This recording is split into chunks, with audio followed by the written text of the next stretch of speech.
welcome to the League of Melanated Gentlemen podcast. My name is Spencer, and I'm one of your hosts on this podcast that we do. And today, I'm joined by the other two members of the League of Melanated Gentlemen to give you some in-depth discussion. Yes, sir. This is Brandon. And of course, I am Jordan. Oh, but wait. There's more. Today, we are joined by not one, but two guests. Firstly, we have my dear first cousin, Jason. Jason, how are you? I'm good. Thank you, gentlemen, for having me. It's a honor and privilege to be on the podcast today. We're happy to have McKinney in you. the building. McKinney That's in the first building. cousin. Appreciate that. We're happy to have you. And my good brother, it is Nate. Nate is here joining us. Nate, how are you? Good brother. I'm good. I'm black and I'm alive. Can't get much better than that. Hey, Good way okay. to be. It's a good way to be. Now, before we get into today's discussion, we do have a couple of things that we need to make you aware of. Some places where you can find us, talk to us, and let us know what you think, how you feel. And Jordan has that information for you right now. Yeah, of course, we're on social media, just like everybody else in 2026. You can find us on Instagram, YouTube, Facebook, Twitter, all that stuff. You can find us at the League of Melanated Gentlemen, LMG Podcast, or just Google us. Either way, that's where you can find us out on social media. And then don't forget to rate and review us on Apple and Spotify. I haven't checked on those numbers in a while. Hopefully, everybody been leaving us reviews on there. Let us know how you feel. We can take criticism. We love it. We love it. Good, bad, and different. Just let us know.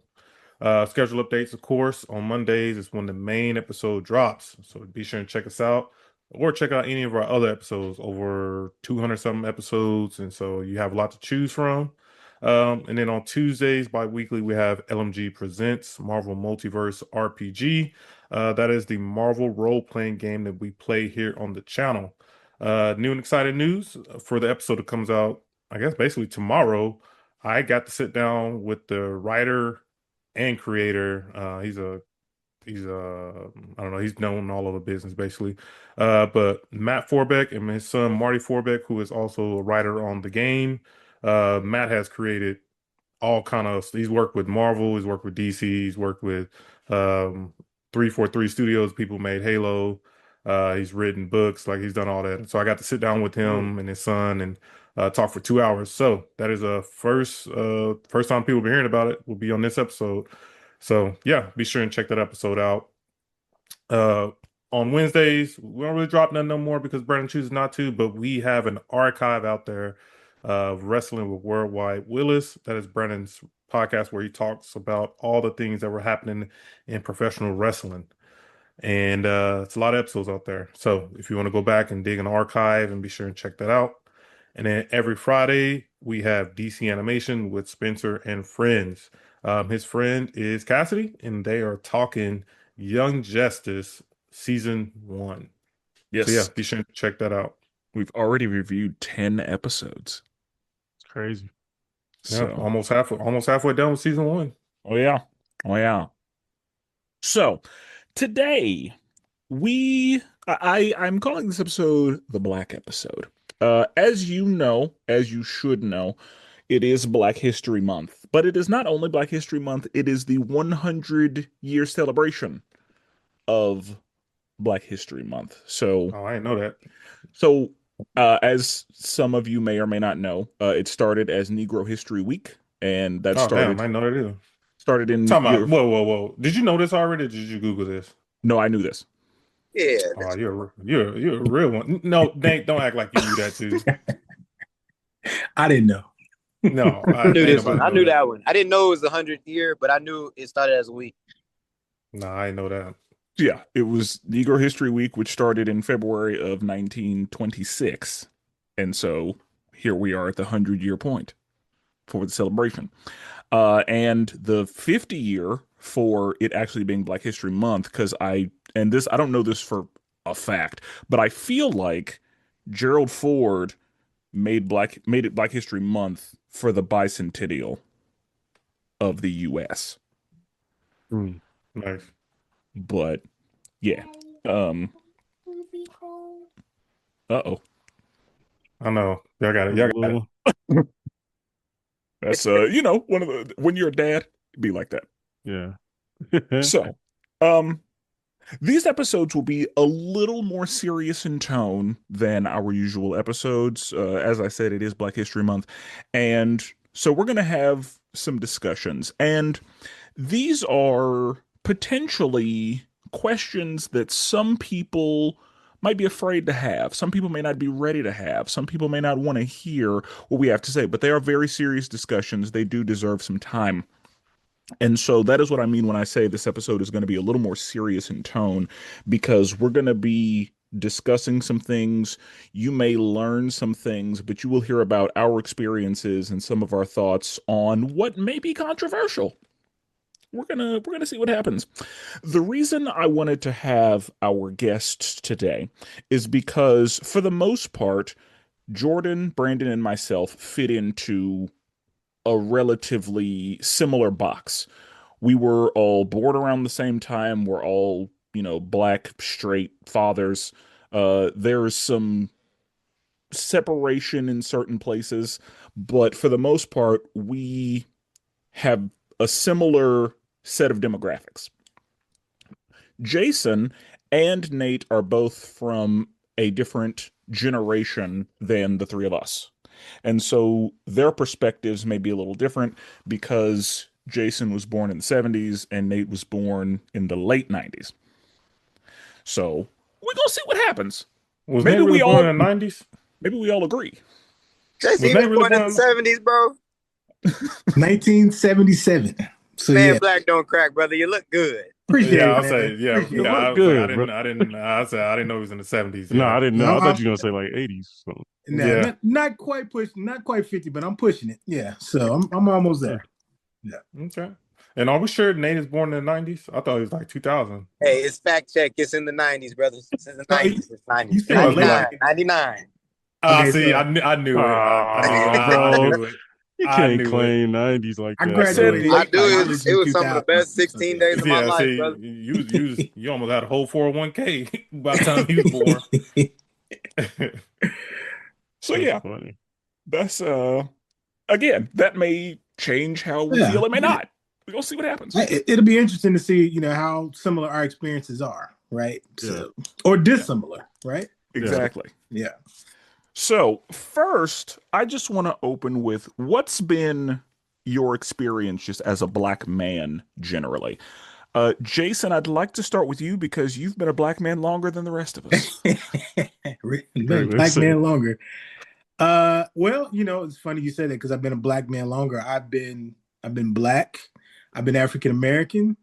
Not quite old enough to be Negro, unless I check.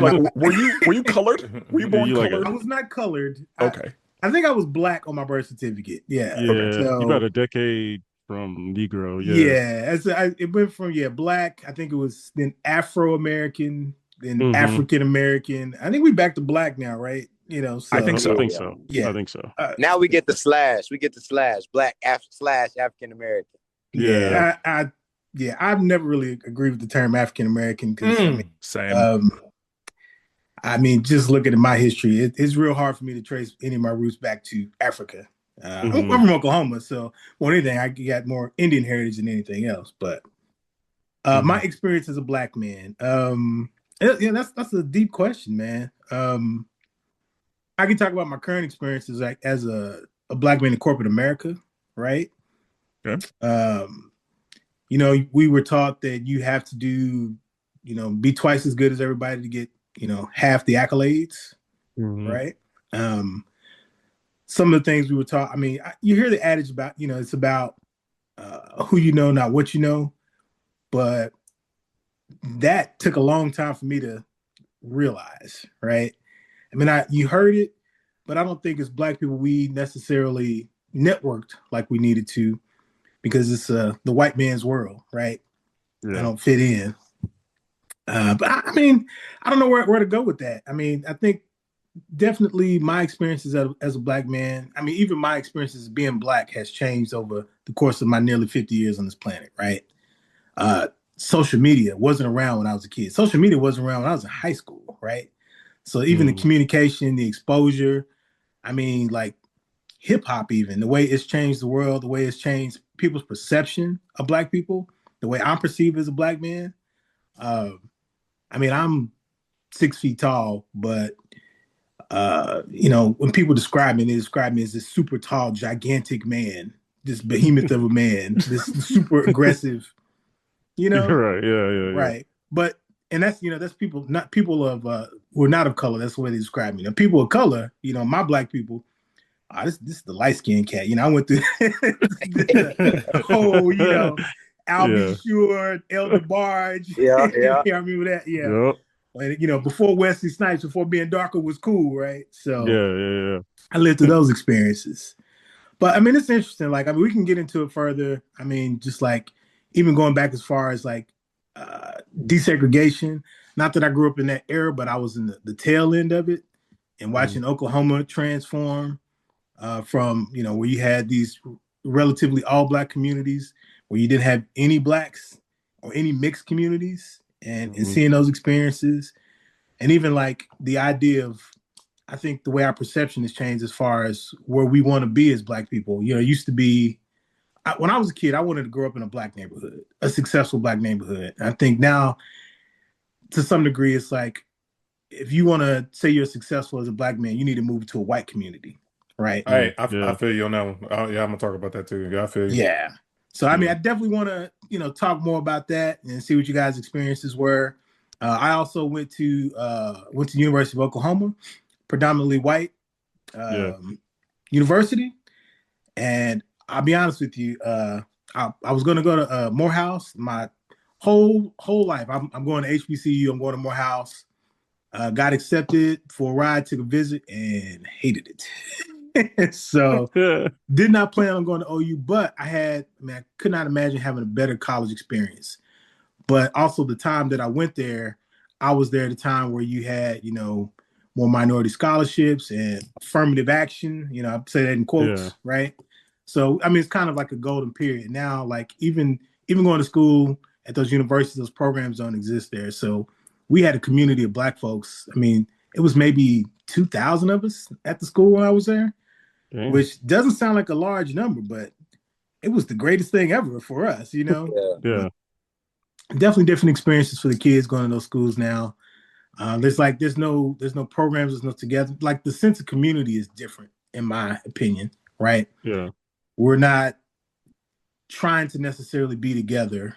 I think if we would talk to my parents, even like the neighborhoods and things are different.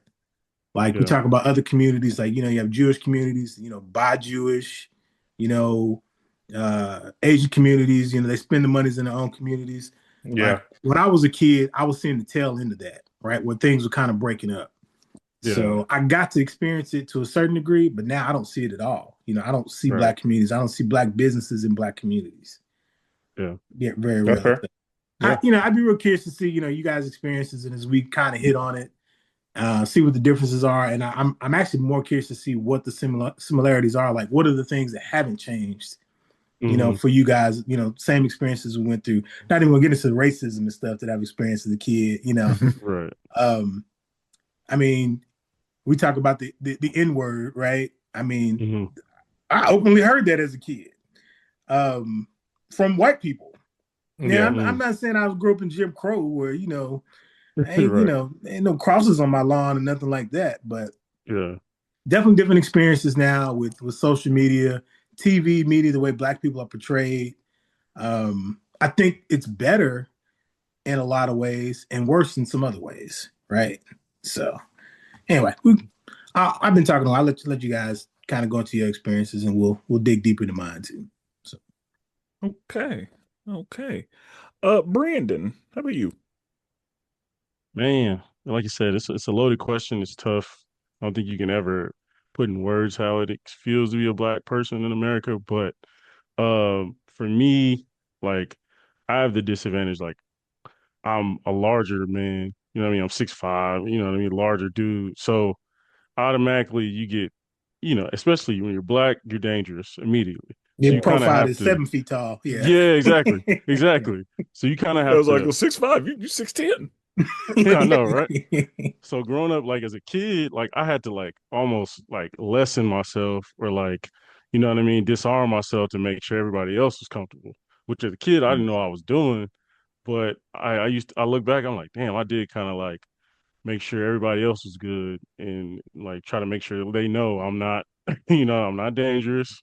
I'm cool, you know what I mean? So, but yeah, like I grew up in the Putnam City district. At that time, it was mainly all white, predominantly white district. So I was usually the one black kid in the class. Might have been me and one other.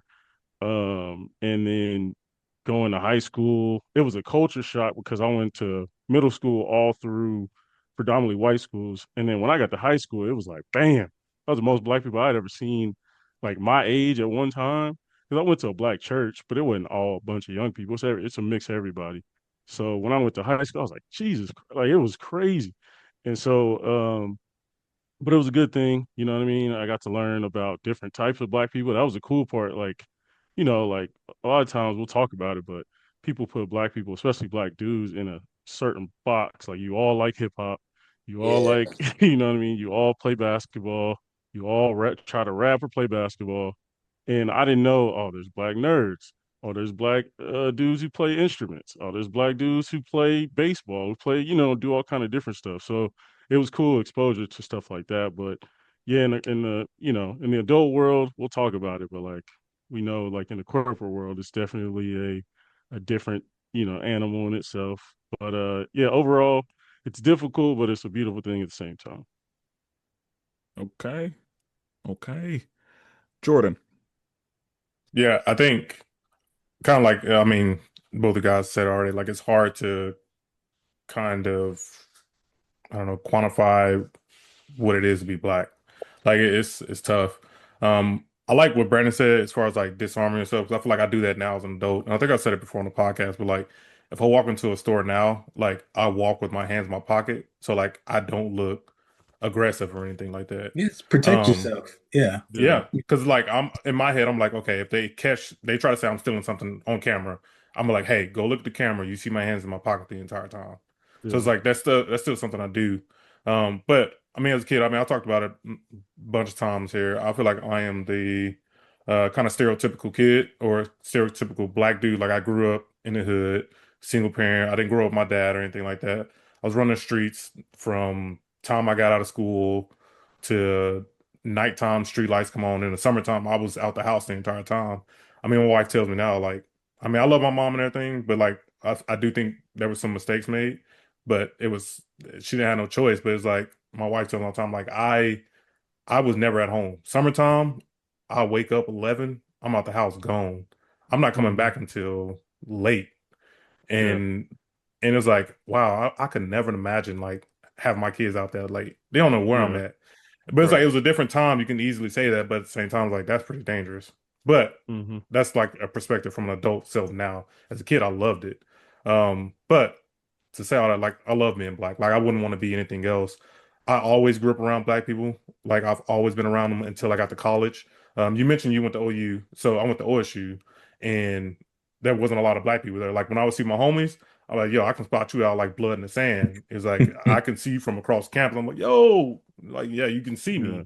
But then I found like I had my friends there, and then we found like other groups of friends that were black, and so it's like I ended up having like white friends in college, black friends, Asian friends. Like I started to have more mingling of people once I actually got out of Tulsa and start seeing the world more. And I love the way Jason mentioned, and then we can get into it later, but it's like I used to when I was younger, I was like, I don't want to live in a black neighborhood because I lived in a black neighborhood the entire time. Like I'm tired of having one grocery store that gets shut Yeah. down every year or something. Like we got a different store every time. Even when I go back home now, I'm just like, yo, it is nothing out here. Like it's nothing out here. Hmm. So I was like, once I move out, like I want to make sure I'm in a white neighborhood. But then now as an adult, like, yeah, it's nice living in a white neighborhood, but now I look around, I'm the only black dude on the block, really. Like, or my kids are only two black kids in class. Like you said, Hmm. Brandon, like it's either you, one other person. It's like that for my daughter's dance, daughter's class, daughter's sports, like any of that stuff. Like we're always only black people. So now, I'm at like a cross where I'm like, I got to figure out how to get more black people into their life because I'm not living around them right now. Like my family Right. isn't here, my wife's family isn't here, so it's just like us and the black friends that we meet along the way. So at the end of the day, though, like I said, I love being black, and we can get into it more later, though. Okay. Okay. I'll go next. Uh, I have my experience being black has, for the most part, been positive. I know that that is not the case for a lot of black people, so I have been blessed and I've had the luxury of not really dealing with a lot of the negatives that come with being a black man in America. Um, but, that's not to say that I've just been through nothing. Like, of course, some things have happened, but for the most part, it's been pretty positive. What I had to come to terms with when I was younger, I have pretty much always talked like this. And whenever I went to, whenever I went from an art school to middle school, which was predominantly black, I spent a lot of time not being black enough for them. Mm, And that was difficult to navigate just because I hadn't been around that many black people in school at once. Because uh, up through elementary, like it was me and a couple others. Like it yeah. was a little sprinkle. And then I go from that to the it's a sprinkle of everybody else, but for the most part, everybody's black. And yeah, like they were not used to me. And so I had to kind of learn to navigate dealing with just saying black people that I wasn't used to. Like I had to learn how to talk to my other black students because I hadn't. Yeah. And luckily my older sister was able to help me navigate that because she had to do it too. And she was 5 years older than me. So she did a lot to help me when it came to social understanding. And I went to a middle and high school. So even though we were 5 years apart, we were in the same school for 2 years. So she was also there to not only guide me, but shield me from any attempted bullying or any like nonsense that people would attempt. So I think that for the most part, like I said, I had a really, really good experience. And once I learned how to navigate that, I was fine. But it was that was probably the roughest part for me was basically being told that I wasn't the black that they expected me to be. Like hearing that from black people Right. Right. was Yeah. was something. So Definitely been guilty of that. Yeah. I mean, it's one thing to hear from other cultures because oh, they just don't understand. They learn what black people are from TV. Hmm. When I was a kid, it was all black people. Cosby Show was a big deal for us because it was like for a lot of people their first time seeing black people who weren't poor on TV, Right. Yeah. who were educated. But like I said, this definition of what black is, and Spencer, as a kid, I do remember you and Erica going through that, right? Hmm. Um, like you're not black enough, or you speak. Somebody said to her, she speaks white. What the hell is that? yeah, Yeah. Yeah, Yeah. that was my life for a while. yeah. What, Yeah, I've man. what does definitely that told people mean? Yeah, that. Yeah. Yeah. I got that So as well. If you spoke in like a complete sentence and like it was just yeah, like like, verb whoa, noun agreement. yeah, like you used a word that wasn't even that big, but they Yeah. thought was big. right.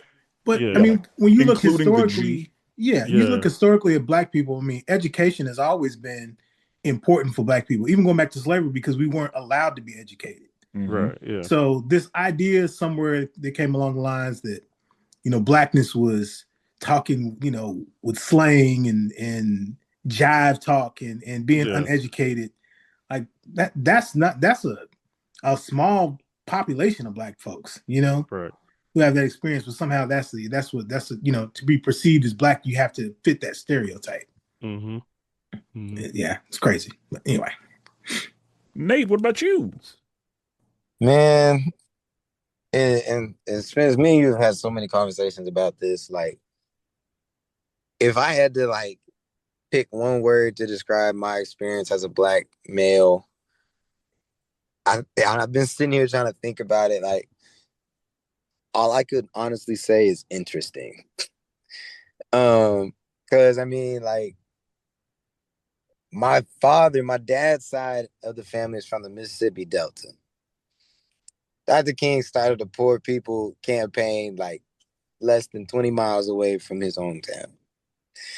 My mom and her side is from Oklahoma, the black countries, the black towns in Oklahoma, you know, around the Fort Gibsons, the Muskogees, the Okmulgees, in that area.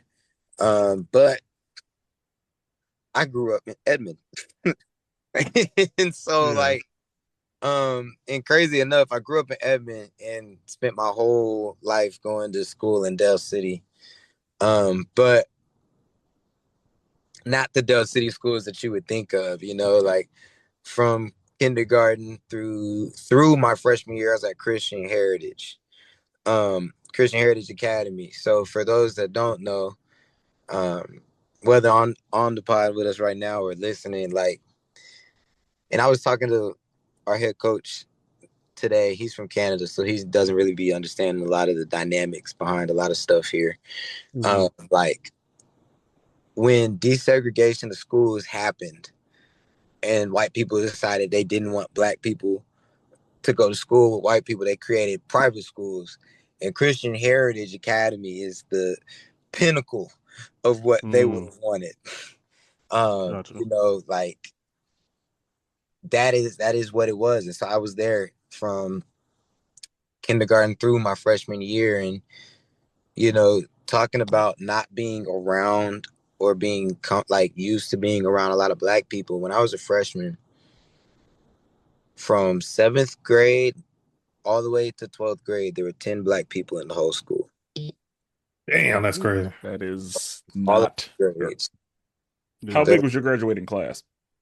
In that class, my class at that school, my class was between 60 and 70. Yeah. And there were 10 total? Yes. From Okay. 6th grade. So not 10 in my class. 10 12th when I was a freshman. Gotcha. It's so, and like it's probably like, and you might think like how like I think Brandon you saying like or Jordan Brandon, one of y'all was saying like you can see your friends from a mile away and like those were your homies. Like these are all black kids that are not mostly not normally around a lot of black people, or for the most part. And so like it's not really a big camaraderie type deal. You know, that's just another person you go to school with. You might know them, but that's probably because people compare you to them, whether that's athletic expect y'all to be friends or whatever, or your hair or whatever, stuff like that. So you guys related? Exactly right. You know, did you know them before? No, I didn't. You know, so my first part of that answer, you know, as a black man, like for the majority of that part of my life, you know, I've been able to look back and say it like I was a token. Yeah. And it wasn't just a me thing. My whole family was like me and my brother. My parents never played with the education thing, so we always did sports, but education always came first. So like we had the good grades. You know, we might have ran in fifth and sixth grade or whatever, middle school, high school, whatever. Might have ran for class positions and got them. You know, but we were also some of the athletic faces of our grade. You know, and so like the profile for Christian Heritage when it came to our family was great. You know, out of the 10 guys in what they call secondary, we have 2 of them right here. They're exactly what we would want from a good black boy. And, you know, like my parents would be in the admissions videos and like all, you know, like everybody knew who we were. everybody like, and so there was some of those microaggressions on, you're not like the rest of them. Yeah. Like we go play a team and it got a lot of black people, everybody looking at me. Like I gotta Man, keep everybody under What you control. gonna do? he about to be cold. That's the only black dude we know. He cold. Yeah. Like and so, or like, having to listen to coaches when we're about to go up against the black teams, like, look, they're not disciplined, they're out of Oh, control, Oh, don't get that's me crazy. started, bro. structure basketball, we're gonna win this game, da da da da da. Yeah. You know, and it's funny, I laugh about it. I don't know how I got this way. I've always been kind of like black conscious. I think when I was probably in 6th or 7th grade, like I started telling people like, yo, the only two people that can touch my hair is my barber and my mama. So if you ain't one of Right. them, don't touch it. And I hit Yeah. any hand away. And but like there were people that always tried. Like there will always be people that try, because in around that time, after 6th grade, I rocked the box for a little bit. I might have had the fro before. Everybody trying to touch their hair. They're like, I don't know how, you know. At that school, we didn't have a uniform. We had a dress code. Mm, And within the dress code, there was hair guidelines and stuff. Now, the school was created for white people, so they haven't really made any rules for black people hair. mm, But the rule was like, your hair has to at least be a quarter of an inch long. It can't come over your eyebrows, this, that, and the third, different stuff like that. Can't touch your collar. And literally we had like a dress code check one morning, and I've had this hairstyle for at least a year, maybe two. And one of the football coaches was like, hey, I think I just got a haircut too. I'm coming in looking sharp. I'm feeling myself. And coach like, hey, is that haircut and dress code? I'm like, yeah, what you mean? He's like, I don't know. That I had the little fade on the side. He's like, that hair it looked a little too short. And they was like, at that point in time, like my hair and my physical appearance was a big part of my own personal identity. yeah. So like I went home, I was like, yo, like they trying to say I had to cut my hair. Mm, Like from that point on, like my dad, he's a huge researcher. He literally like got out like a little notebook, printed off some pictures, and went up there to show him what a professional cut looked like for black people. mm, And looking back on it, like even then I was grateful, but looking back on it, it's even crazier because the hairstyle that I have now with me having locks wouldn't have made the cut. right. At all. You Right. know what I'm saying? Regardless of At how all. people. Yeah. So like, me and my mom jokes about it, like me and my brother, I'm not gonna put him in this because if he ever listens to it, I don't need him trying to come at me. I used to be scared of black people. Truth be told, I used to be scared of them because the only black people I knew was family and maybe from church. But I was Mm, going to school every day. I'm hearing all these different stories. I'm seeing how people are like low key kind of getting a little nervous, certain areas, different stuff like that. And I ain't like my mom grew up on the east side. I really wasn't on the east side for real, unless I was going to see my grandma. It, mm, like I think for some people that know the east side, there's Prince Halls where you get the chicken, all that stuff. yeah. Like I clearly remember my mom would go take us to Prince Halls. She like, all right, stay in here. I'm finna go get some chicken.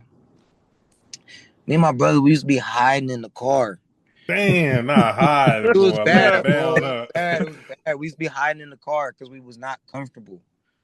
We was Man. not Funny. comfortable. Like the only Yeah, it real, be like that though, for real. I mean, I grew up on the east side, and Prince Hall had a reputation. We didn't grow up in Prince Hall. I grew up down the street from it. So Yeah, yeah, yeah. and I ain't know yeah. nothing about the reputation. I knew the ticket was buzzing. There's a bunch of black people gonna be walking around, and I ain't had my mama with me. That's the only thing I knew. Yeah. But like so it was different from that aspect. Like if it wasn't family, it wasn't church, I really don't knew black people from hooping. But it's not like I was just going to talk to them on the other team because I was mad Yeah. competitive. Like, you're not my friend. I don't care who you are. Yeah. Fact. And so then we ended up transferring from there because one of my brother's 11th grade government teachers wanted to show political satire at the end of classes on Thursdays. And my brother came home one day and was like, hey, you want to see what we saw today? And my friend's like, yeah. So he pulls up the little website and immediately they're like, yo, he showed this in class. He's like, yeah, but cleared out the last 10 minutes so he could show whatever's on this, and like I distinctly remember one of the pictures on there was President Obama Obama's crazy. at a at a Yeah. at a graduation at a graduation, and he's pointing at a diploma to one of the students, to the valedictorian, and the meme post or the comment was, and these are the benefits you can get on Section 8. Oh, damn, that's crazy. Oh, wow. hell no. It's right, and that was just one. Like they're going through this whole website. It's, what? He's showing this in class, and they're like, "Yo, what are your friends doing?" He's like laughing. He's like, "It's like That's what am-" crazy. And so that kind of led a whole thing where we ended up transferring, going down the street to Destiny, which I'm very grateful because it was still a private school, but it was like more black people, more black presence. That was really the first time that I met black people that were all different. I'm meeting black nerds. I'm meeting black people that, like, we were in the band, so I don't really think nothing about it, but like a black nerd in the band, Yeah. black athletes. I'm seeing my mind is like, it's a private school, but most of them kids that came from public school and they wasn't doing nothing to change it. Like it was just a big infusion. And like that really just kind of prepared me I did go to HBCU. I went to Fisk University in Nashville, and I got to see the same thing. I got to see the same thing. I'm seeing black people talking about Pokemon cards and really like starting groups, doing different, talking about anime. I'm happy y'all met, because that was not, we did not talk about that. Everybody know I'm a nerd now, but in high school, middle school, elementary, nah, Yeah. you ain't know Oh, yeah, none we of didn't that. talk about that. Yeah, we didn't talk Hell about none of no. that. I barely did in college. See, like, cause when I got to Fisk, like that was the first time somebody looked at me for being crazy, like that I was crazy for not watching anime like that. I'm like, bro, no, we watched this. Like, we talking about, like, we not talking about like Avatar. They're like, nah, that's not real. That's not real anime. I'm like, bro, I don't know nothing about none of that. I don't know nothing about it. That's funny. It's so, but like, it's been like, if there was like a 180-degree line, like my whole life has been on the spectrum on that, because going to Fisk for them 4 years, like it really changed me. And I'm so grateful that I went. It really changed me a lot in how I view things and everything. Like now, my brother claims that I hate white people. I'm like, but I don't hate white people. I just choose. You know what I'm saying? Like I don't. If I don't have to be, like, I'm gonna go. Like I'm gonna be with my black girlfriend. Or I'm gonna be with my black friends. Or I'm gonna go in black spaces. I done spent so much of my life being the minority. If I don't have to be, I don't have to be. Right. And like I know I can still mix and match, but like if I don't have to, if I don't want to, like if you like, I'd much rather welcome, like if a white person want to come to our space, all right, come on. I don't feel like I always have to come to their space. I don't feel like I always have to do their things. And like a thing that I really realized, because a big pivotal moment for me was Trayvon Martin. And so, because around that time in my life, I think we was around the same age. I always had a hoodie on, and I would like Skittles was literally my favorite snack. So at that point in time, it's like you really can't get any closer to me than that, And around when all this stuff started happening, like I remember, and I would come back to school, and I would like be like, "Yo, y'all see that?" And like either no one would see it, nobody would care, or it was always the black person's fault. And that really kind of stuck with me a lot, because these are people that I grew up with. They come to my house, I'm coming to their house. These are talking about like friends, deep friends. And I really just saw, for people that don't know, Christian Heritage is at one end of the block. Destiny Christian is like 2 blocks down the road. It's literally on the same street. These people, I transferred going down the street. Ain't nobody text me, ain't nobody call me, ain't nobody want to still hang out with me. Dead to them. Like That's crazy. I seen that. I just so happened to walk to the snow cone stand, seen a group of them, and they was like, "Oh, hey," da, da, da. Act like I just moved across the state and I went down the street. You know what I'm saying? Like we was just at the point in our like high school lives where like people are starting to throw parties and do stuff, and like the summer I transferred, I was going to stuff with them, and then I transferred, and it was like, "Oh yeah, that's somebody we used to know," Yeah. And so like you really feel like a token, right? yeah, like Yeah. okay, like And when I you were in high see it. school, there were iPhones. Yeah. Oh yeah. Facts. Oh, yeah. Hmm. We already had iOS 8. That was a big upgrade. We didn't have the little colorful phones. You had the little fingerprint, open up the phone. Yeah, it was definitely ways to communicate. Yeah. Is Yeah, so yeah. like it's been a unique experience. Especially, like even just within like dealing with unresolved trauma within the Black community. I started growing my locks before I graduated high school, and my grandfather, one of my late grandfathers, God rest his soul, would be like, all right, so when you want to get a good job, you're gonna have to cut the hair, right? Yeah. Like having those conversations within my family, and actually feeling it, like I might have to change my appearance to get a good job or the job that I Hmm. want, because I would never classify myself as a Black nerd. No offense to those that are, I'm just not.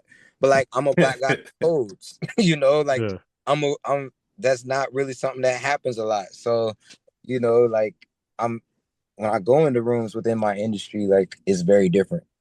Yeah. I done went on academic college visits to Boston, and like Grant, it was a D3 school.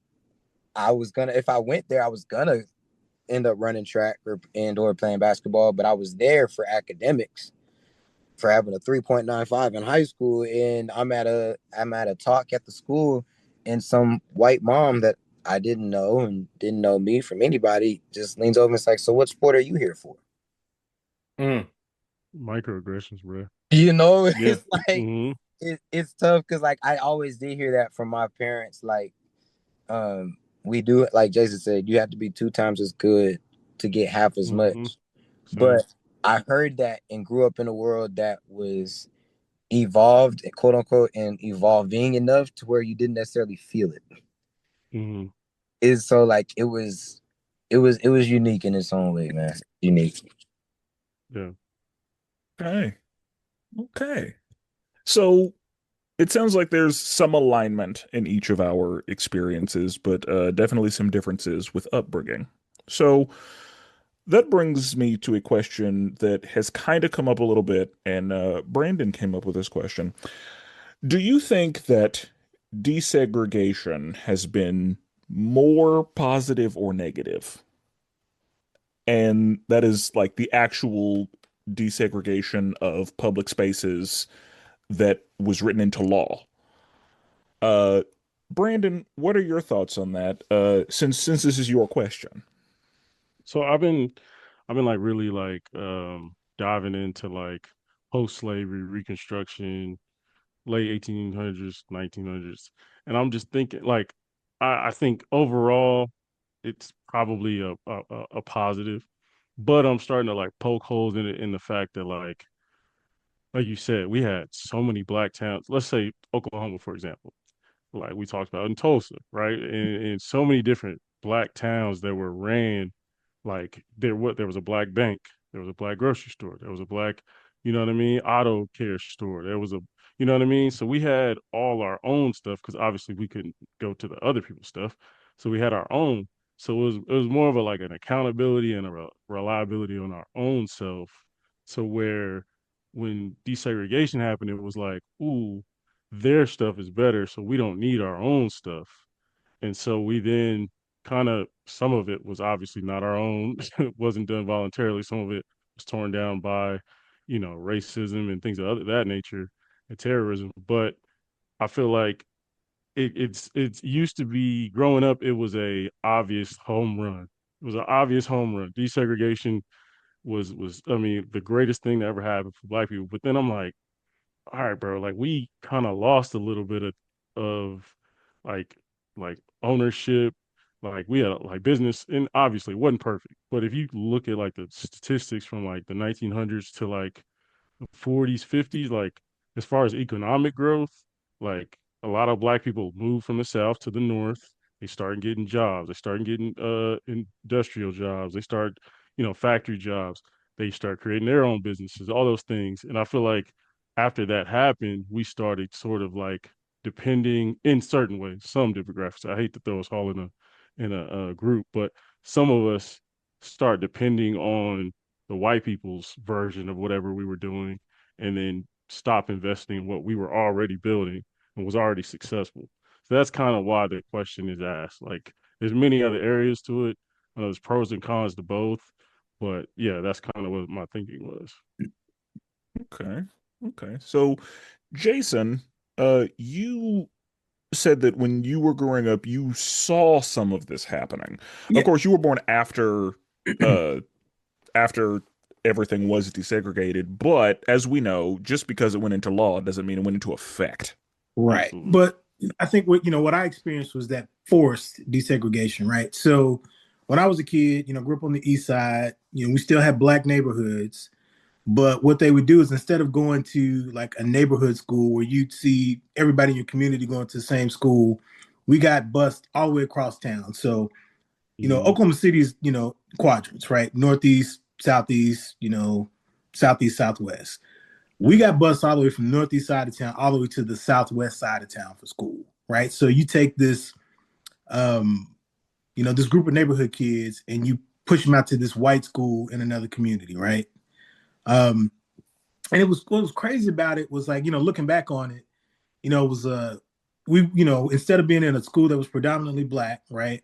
Now we're in this school that's predominantly white, and we're looked upon as all these, the like it was some privilege for us to be at this school with these white kids. And what was crazy about it is like we were being forced to go to these schools even though we didn't want to. And a lot of these white kids were like lower economic status than we were. We talking about, I'm going up in a house, you in a trailer park, but they're looking at us like we're beneath them, right, in some kind of way.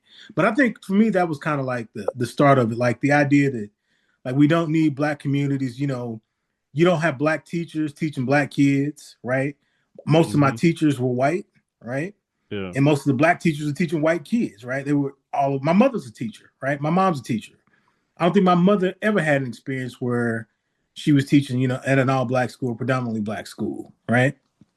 I had 1 year of my life where I went to a predominantly black school in elementary where they like changed up the program for a year. I actually got to go to an elementary school that was in my neighborhood.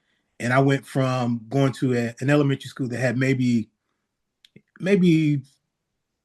40 black kids out of, a couple hundred to like 2 or 3 white kids. That was crazy, And that's when I kind of figured out, oh man, my experiences going to the other school are vastly different than like people before me. And like, the idea of black businesses, I mean, like when I was a little kid, we had black businesses in the community. And the older I got, the less and less of those we saw. And the more you saw, black people leave, everybody wanted to get out of the community, right? Like when I was a kid, like Wildwood, right? Wildwood in Oklahoma City was an affluent black neighborhood. That's what you want. That's where you wanted to be. You wanted to get to Wildwood. Now it's like, oh, I got to get to Edmond. I got to get to, somewhere else. There's some other suburb, right? To prove that I've made it and I'm successful, right? But yeah, desegregation. I don't think. I think separate but equal. I don't know if you guys are familiar with that. I mean, yeah, forced desegregation is not cool. I mean, you everybody needs the opportunity to be wherever they want to be, but you can't force it, right? You can't tell me I have to go over here and we have to break up. We have to break up your community. You guys can't commune together. You can't spend money in your community. You have to spend money somewhere else. I think that was the negative side of desegregation, is that we no longer had this sense of community and trying to build up communities. I mean, talk about Tulsa, right? The Tulsa riots, and when black people started doing something and seeing some real economic power, we got to turn that down. I think to some degree, desegregation, that was a large component of it too. It's like, okay, we're starting to see black people maybe build some wealth.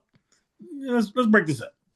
Yeah, exactly. And I would say, I think I've said this on the podcast before too, but like being from Tulsa, we were not taught about the Tulsa race riot. I did not know about that until college, which is crazy. I literally lived there my entire life and no one ever taught us in school. It's because the black people couldn't talk about it. They would kill people for talking about it. That's history. Even so, like Jace was talking about, like I about like having black teachers. Like my first white teacher was in 5th grade, but before that, I had always had black teachers, and we always in my school was predominant. I mean, it was all black.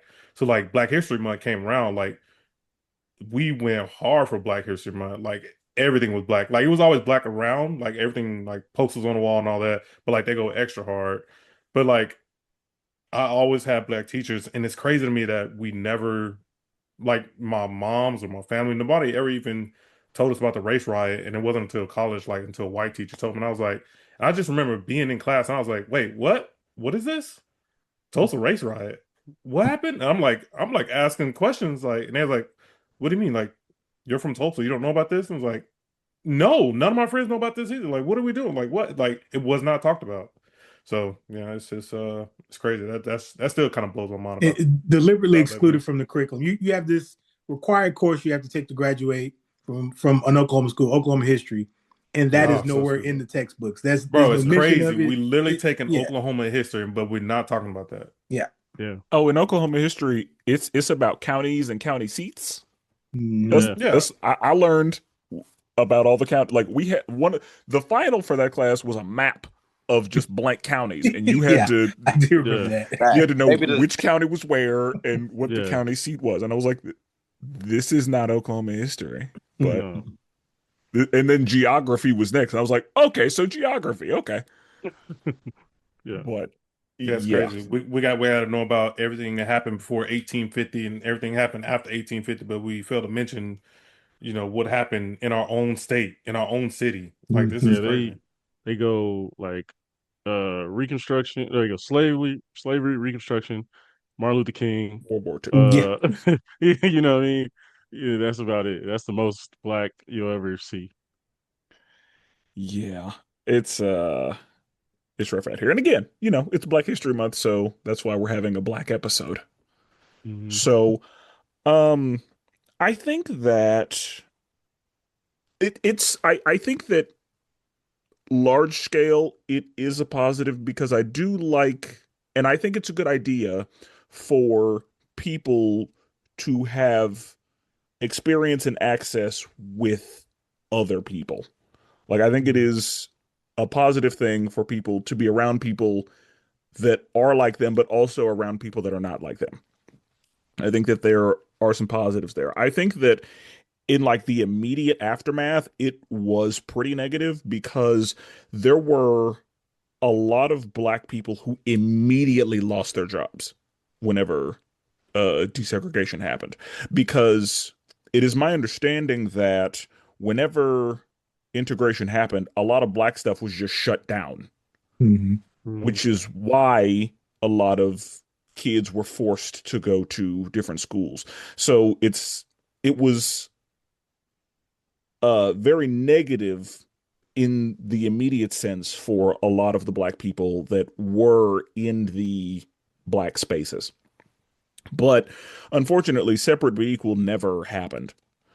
Right. And had it happened, this could be a very different conversation. Right. But that was never a reality, even though it was said all the time and it was, the ideal situation it was supposed to happen. Separate but equal never happened. It was never equal, ever. No.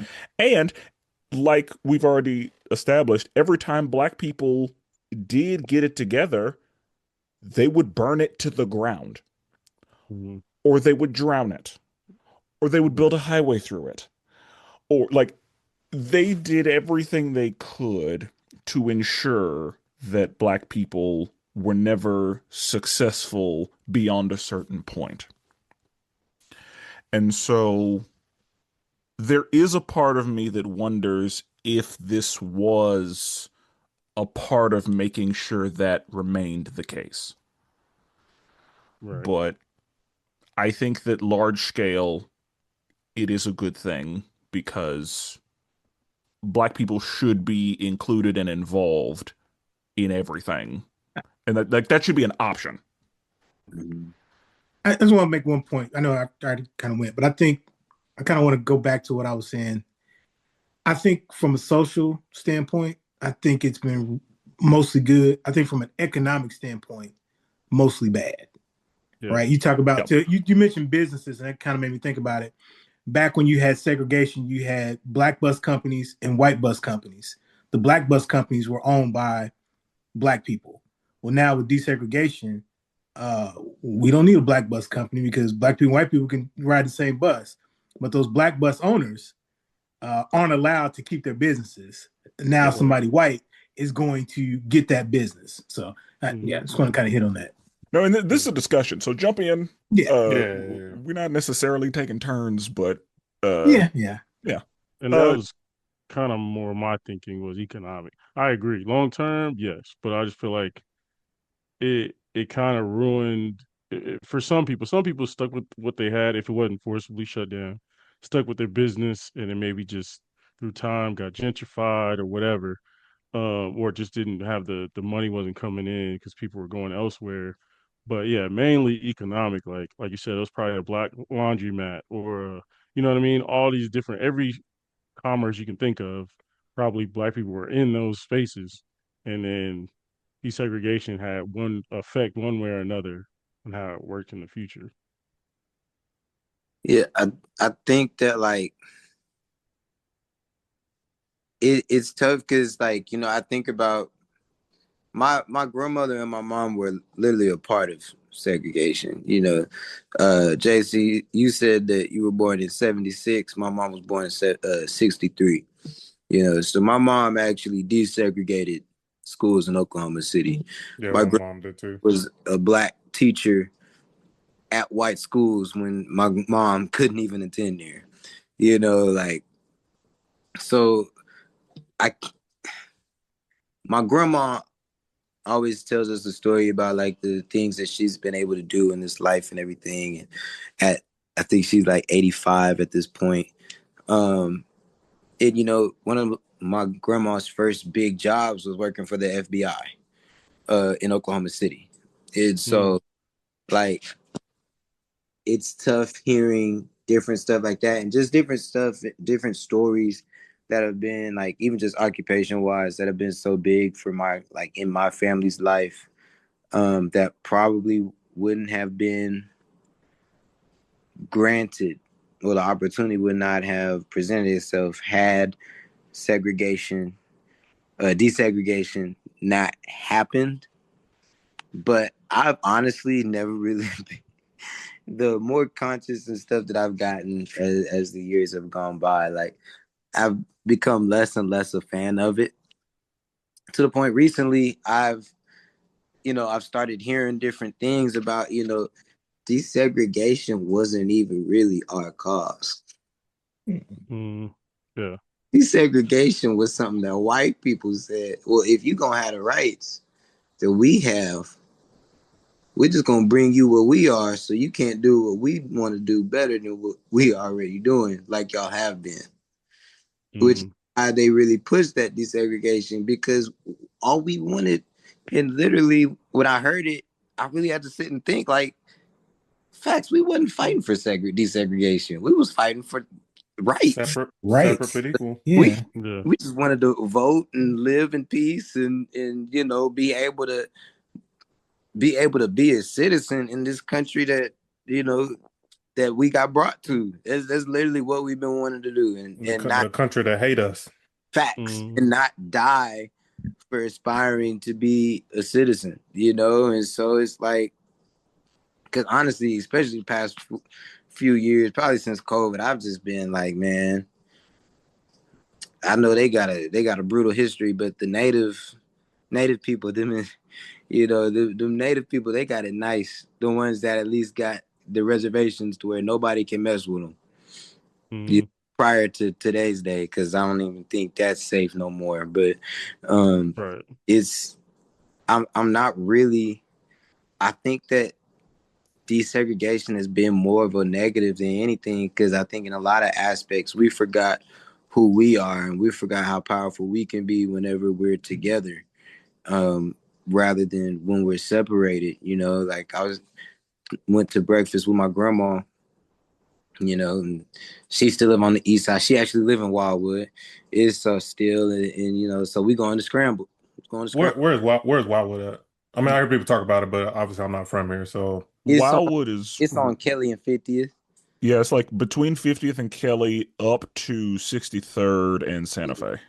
Yeah. But That historically, if you were black and affluent, you lived in Wildwood. Facts. Yeah. is that close to the capital Yeah, or no? kind of close. It's really closer to the zoo. The Yeah. zoo and Oh, okay, okay. Mhm. There's a so like okay. Wildwood used to be an all white neighborhood, but then once desegregation happened, so it's like that's why it's tough for me to say desegregation has been bad, because desegregation happened and black people started getting some money, they started moving to Wildwood. It's so once black people moved in, similar to how the rest of history works, white people moved out. Yeah, they moved north to Edmond. You know, Mhm. Yeah. the doctors, the lawyers, the school administrators, the successful black families in that neighborhood. And that's how the East Side really began. That's how the East Side really became the East Side. That's how Millwood became all black, because Millwood Right. used to be all white. But it's so we're going to scramble to eat breakfast, and it's like she's like, yeah, no, it's good to support our black businesses. And I like literally it just says like, yeah, like, because when things desegregated, we really stopped supporting a lot of our stuff, and we just started going to the other different restaurants and stuff that, we couldn't go to before. Yeah. And a lot of that stuff isn't necessarily our fault. Like, I think that you always, when you look at history, especially American history, you always got to ask the next question on why that might be. Oh, But and honestly, capitalism has a lot to do with absolutely, businesses in general shutting Mhm. down. Because yeah, like black people are not the only people that have suffered due to like 100%, the absurd greed that comes with the version of capitalism that we do here. 100%. Like Walmart is real quick to shut down anybody Yeah. in Oh any yeah. neighborhood. Yeah, no, they don't give a damn.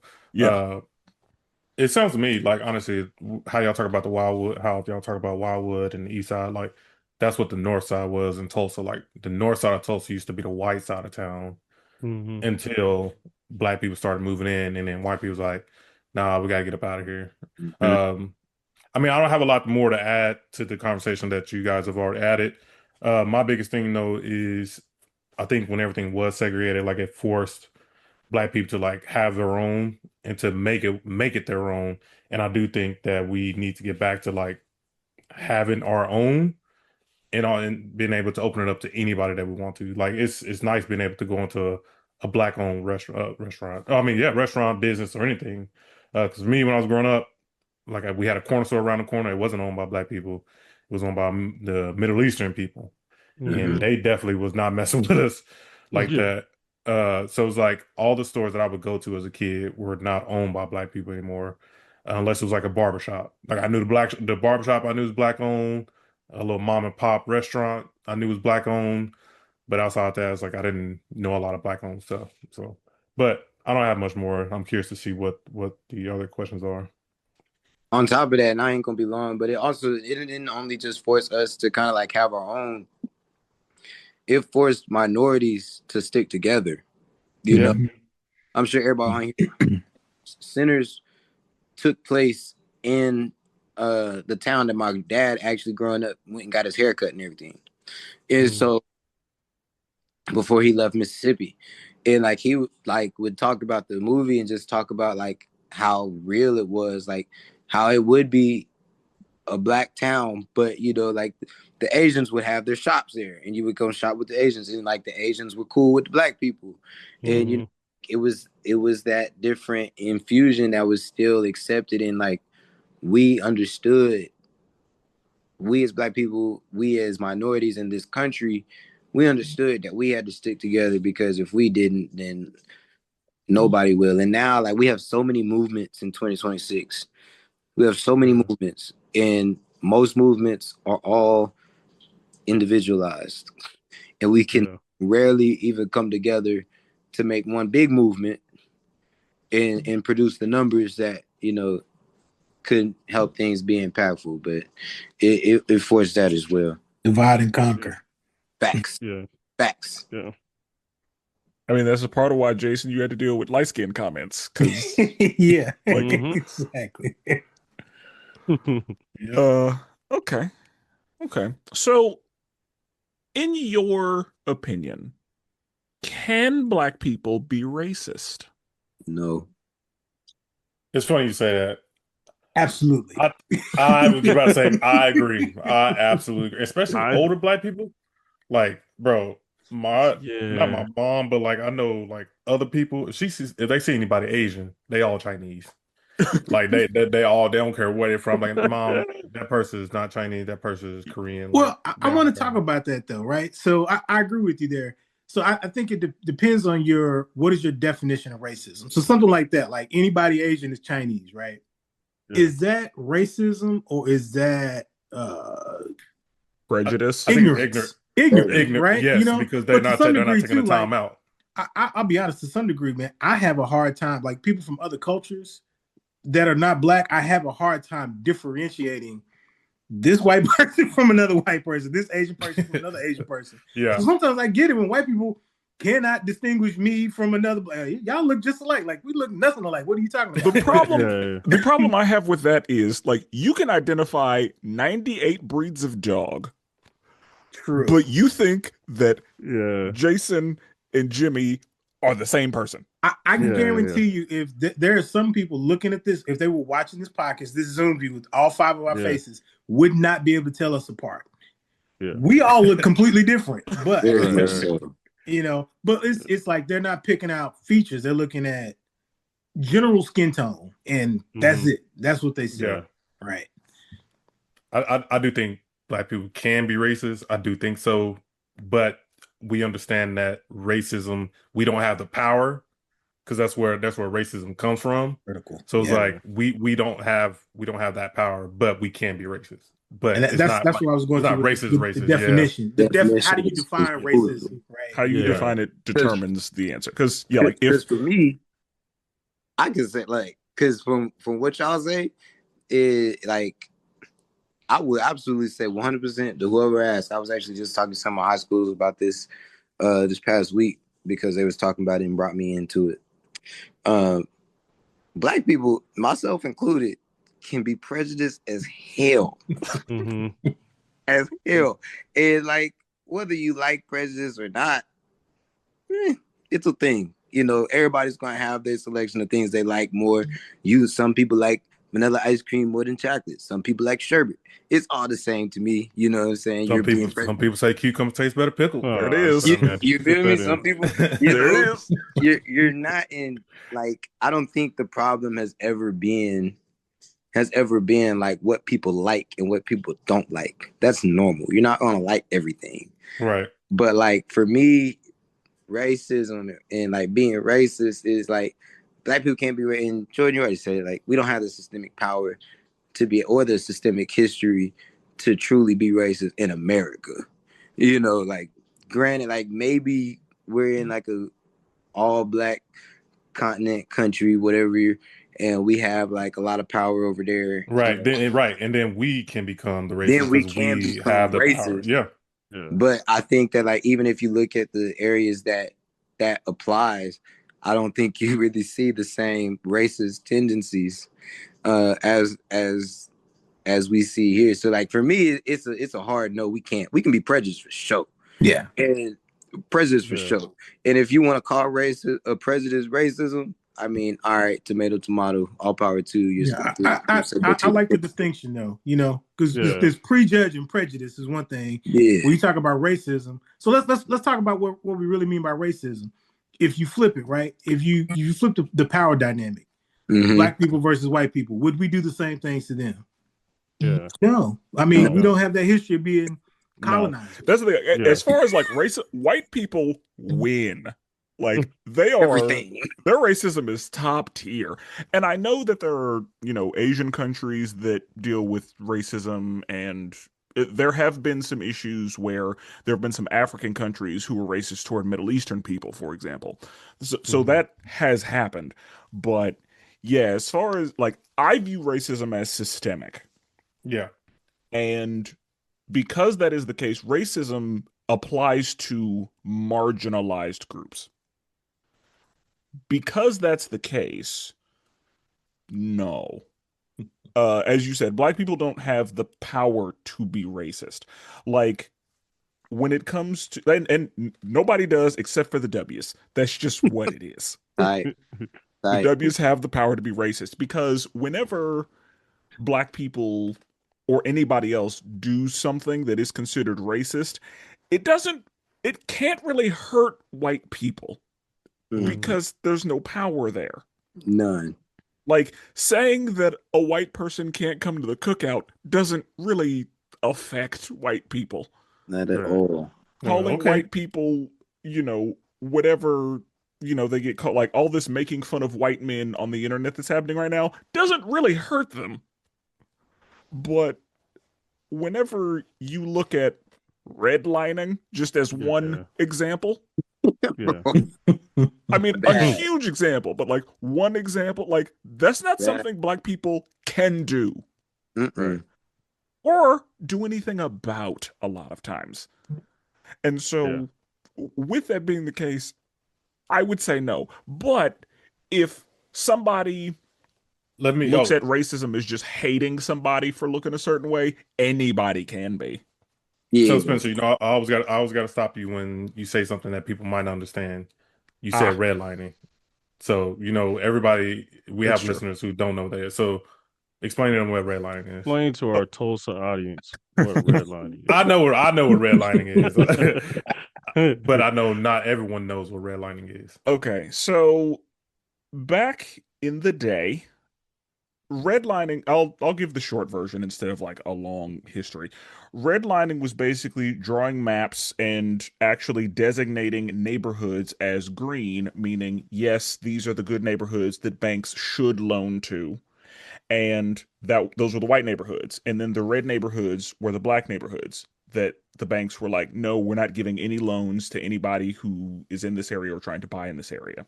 And so it allowed white families to build wealth while black neighborhoods stayed in really, really bad shape. And so it was predatory lending practices that caused the downfall of certain neighborhoods and the uplifting of other neighborhoods.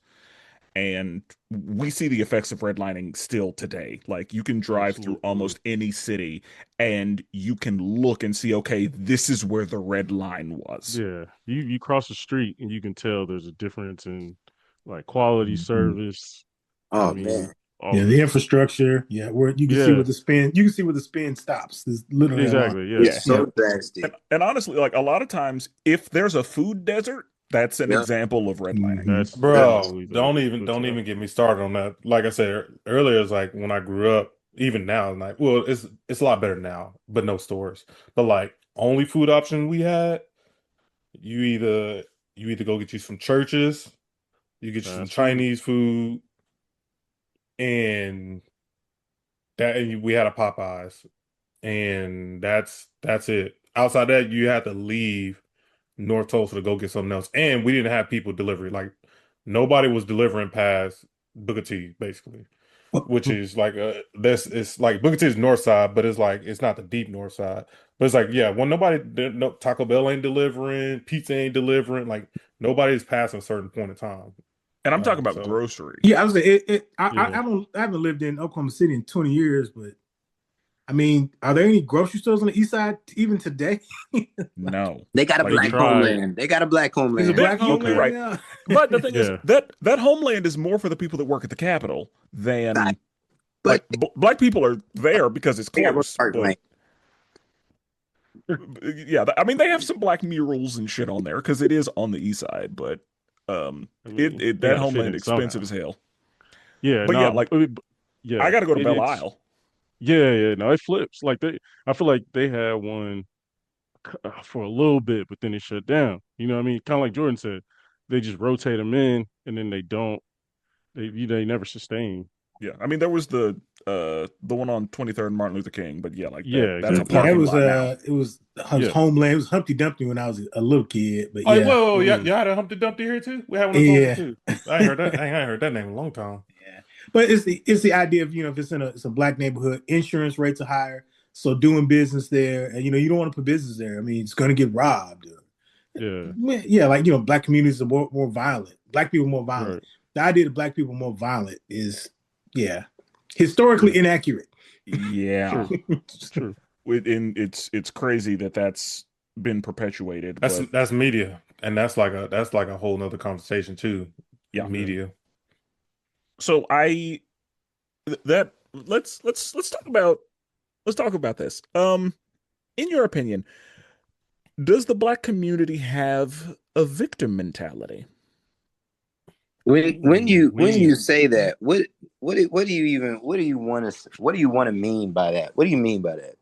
I will let you interpret the question in your own way and just answer. I think for me, it's not necessarily a victim mentality. It's more of this is what we presented with. So I don't know, it's hard to answer. It's like we weren't given a lot to play with. So it's like sometimes we have to play victim to get help.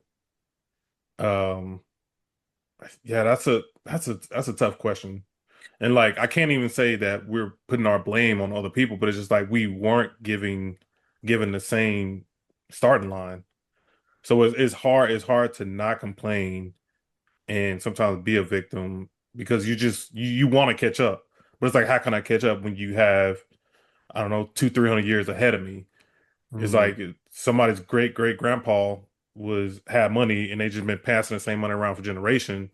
Meanwhile, our parents are still struggling. We struggling. It's like we just want to catch up, and so it's I don't know that's a tough question.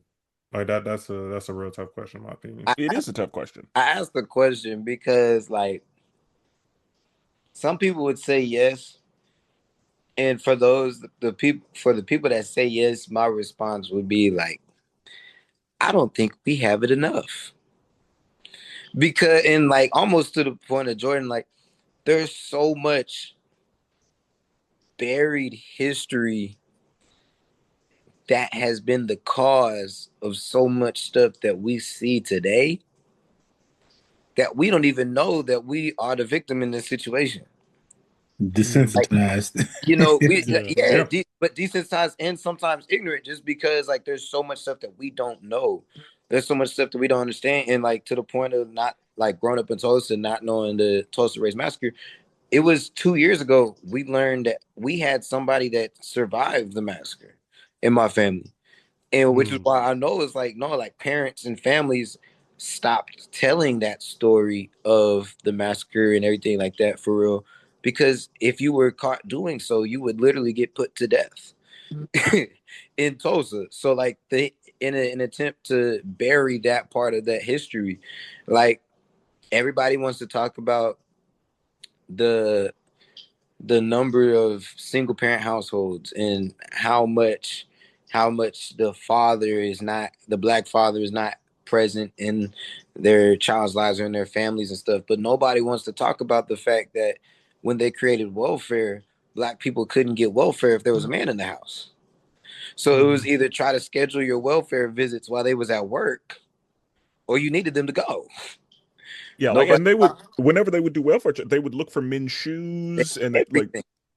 and Mhm. along with that, the, single black mother epidemic is something that they keep talking about, but what they don't bring up Bro, is the aggressive incarceration that mass black men incarceration. are disproportionately, uh, Nobody's hit talking with. about nobody's Victim talking too? about Yeah. chain gangs. Yeah. Yeah. Nobody's talking about chain gangs where if you was a black person in a group of three or more just chilling on the side of the street, you can get arrested.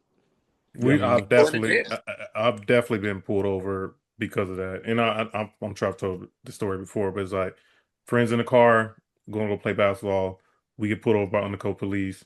They shine the lights in the car in the middle of daytime, asking us what we doing. We just like Mm. I don't know, like about to go hoop. It's Yeah. a story. I was 14 years old. It's me and one of my cousins. We're in a suburban, white neighborhood in outside of Dallas. It's the two of us, and we're walking with maybe four other white kids. I mean, police car drives by. I mean, he spins around to stop us. He pulls us over, or we're just walking, stops us, and he asks me and my cousin for our ID and our names. Does not ask the white kids for any information, and starts talking about break-ins in the area. Starts questioning us. These other kids not paying any attention to them, Right. just us. Just the That's two black crazy. kids fitting the profile of whatever that is. Yeah. Yeah. Yeah. And of Very much course, so. like 14 is old enough for you to be dangerous, Oh yeah. I as far mean, as they're yeah. concerned. I mean, You're I a was grown man 14, in but I'm their sure eyes. he thought I was 30 years old. Yeah, You know. yeah. Facts. Yeah. I struggle with this because like I think the majority of us are not, but I do think there is a segment that are like I think there's a segment who don't know any of this history. They don't actually know the actual history and the breakdown of like the systemic breakdown of how it affects us.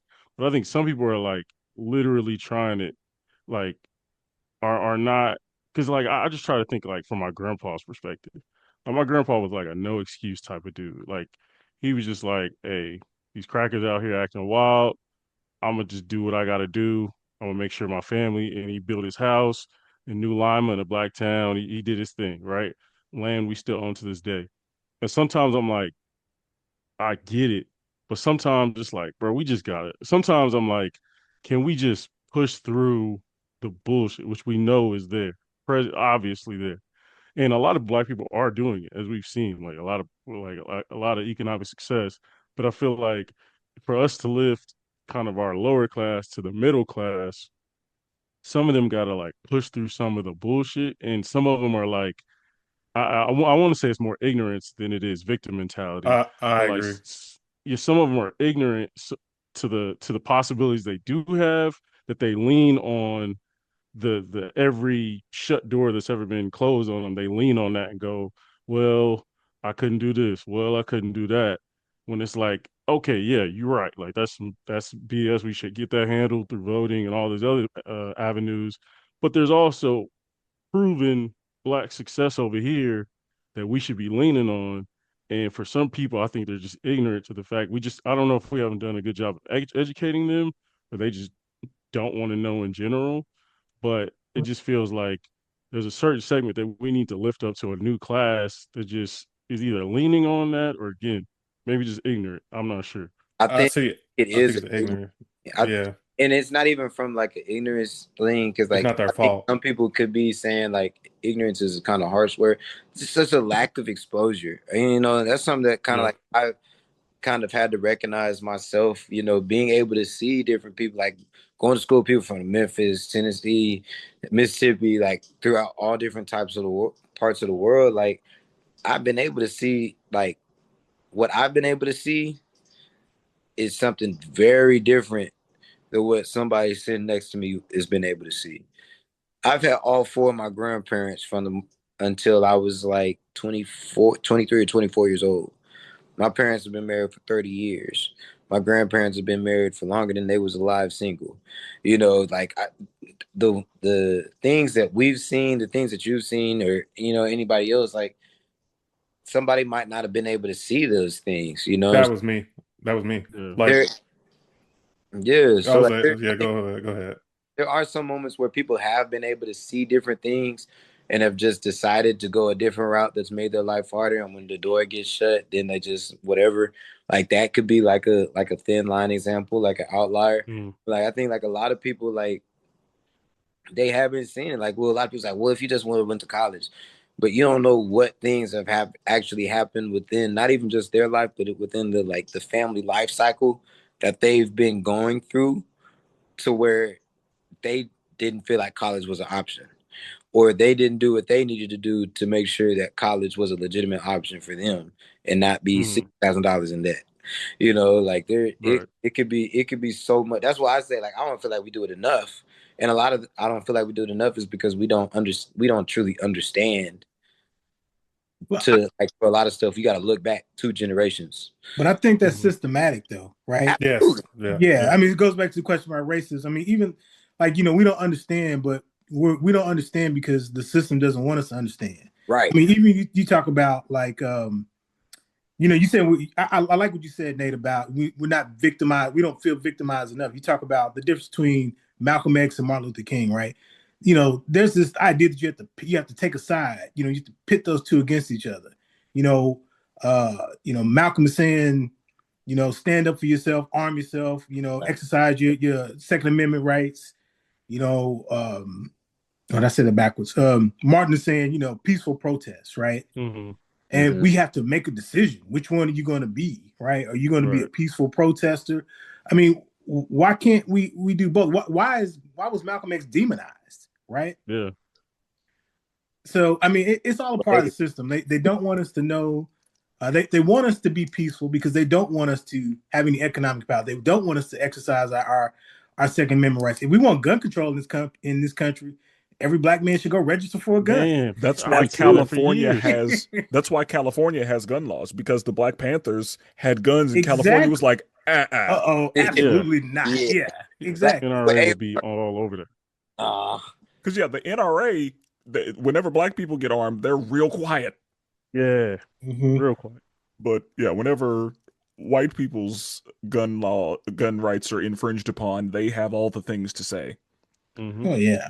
But yeah, um, I I generally agree with Nate. I think that large scale, in my experience, there are more black people who have a level of resilience that is impressive, and they have like this attitude of I will not be a victim, and they will persevere and make their way through and wade through all of the nonsense. Now, are there individuals who have a victim mentality, like in general, and being black is one of the items that they have in their bucket for that?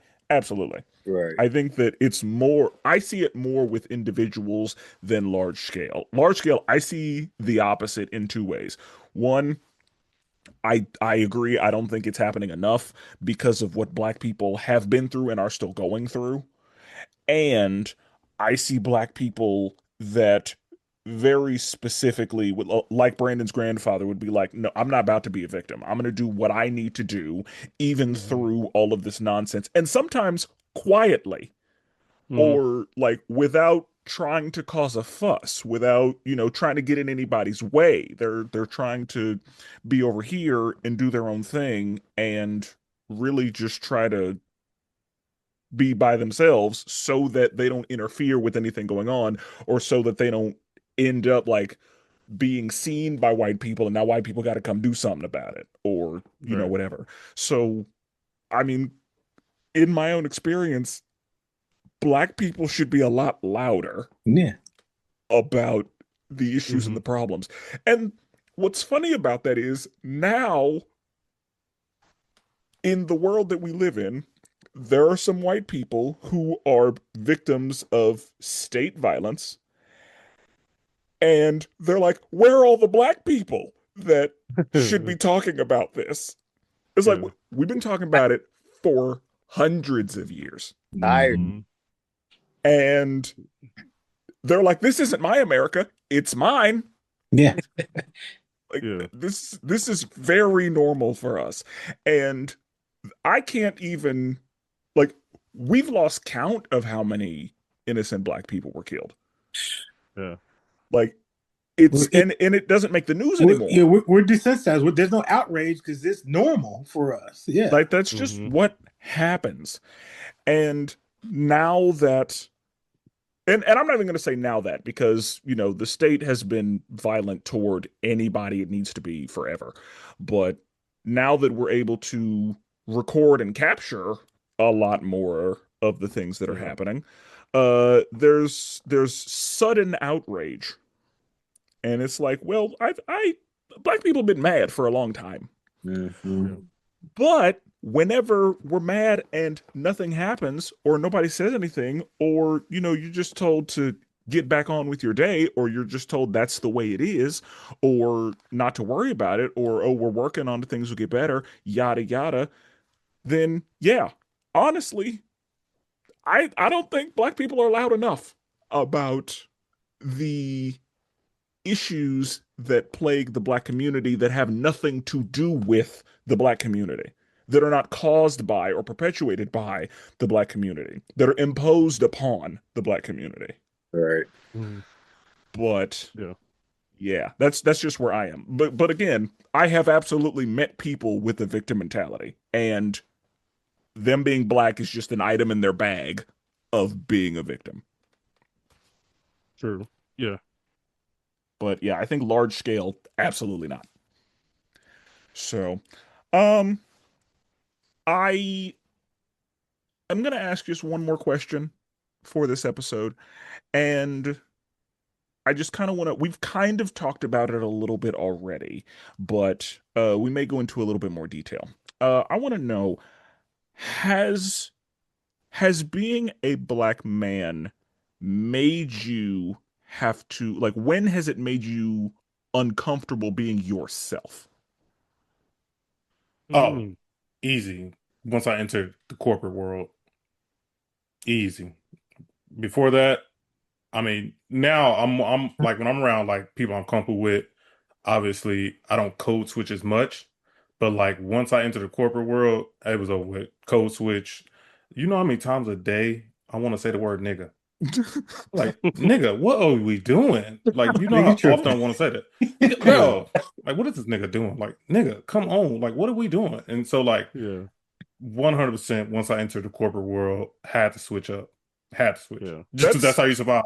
that's one of those things that's really funny to me because of course we have been in the corporate world and so we have people that we talk to and some of those people listen to this podcast Yeah. and those people were shocked at the flippant use of the N-word and they were like, Yeah. oh my God, I've never heard you say that.